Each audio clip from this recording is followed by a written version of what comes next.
অপারেশনের পরবর্তীতে আপনাদের পরামর্শটা কি থাকে যাতে করে আর এই জাতীয় সমস্যা বা জটিলতা না হয়? এটা ডিপেন্ড করে আসলে আমরা কি অপারেশনটা করলাম এটার উপর ডিপেন্ড করে। যেমন ধরেন আমরা পিএলএডি অপারেশন করলাম, শুধুমাত্র জেলটা বের হয়ে গেছে, জেল আমরা ফেলে দিলাম, এই রোগীর আমরা বলবো যে আপনি নর্মাল কাজ করতে পারেন, কোনো সমস্যা নেই আফটার 15 ডেজ, 15 দিন পরে।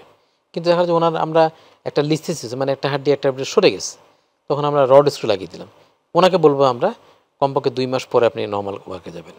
একটা পেশেন্ট স্পাইনাল টিউমার নিয়ে আসলো, যে আমি কয়েকদিন আগে এটা করেছি, খুবই পুয়ার পেশেন্ট, তাকে আমাকে কাজে ফিরতে হয়েছে 11 দিনের মাথায় সেলাই কাটার, কারণ সে কাজ না করলে সে খাবে কি। সুতরাং আমি বলেছি আপনি যান কাজে, কোনো সমস্যা নেই, ওকেটা আমরা খেয়াল করবো। তার মানে হচ্ছে সার্জারির উপর ডিপেন্ড করে আপনাদের হচ্ছে পরামর্শটা দেওয়া হয় এবং সেই পরামর্শ বা ফলো আপ অনুসারে যদি সবাই চলে সেক্ষেত্রে রোগীরা অবশ্যই স্বাভাবিক এবং ভালো একটি জীবনযাপন করতে পারবেন। আর প্রতিরোধের জন্য যা যা আপনি বললেন সেটি তো বলাই হলো। আপনাকে অসংখ্য ধন্যবাদ স্যার, বেশ কিছু গুরুত্বপূর্ণ তথ্য এবং পরামর্শ আমরা জানলাম।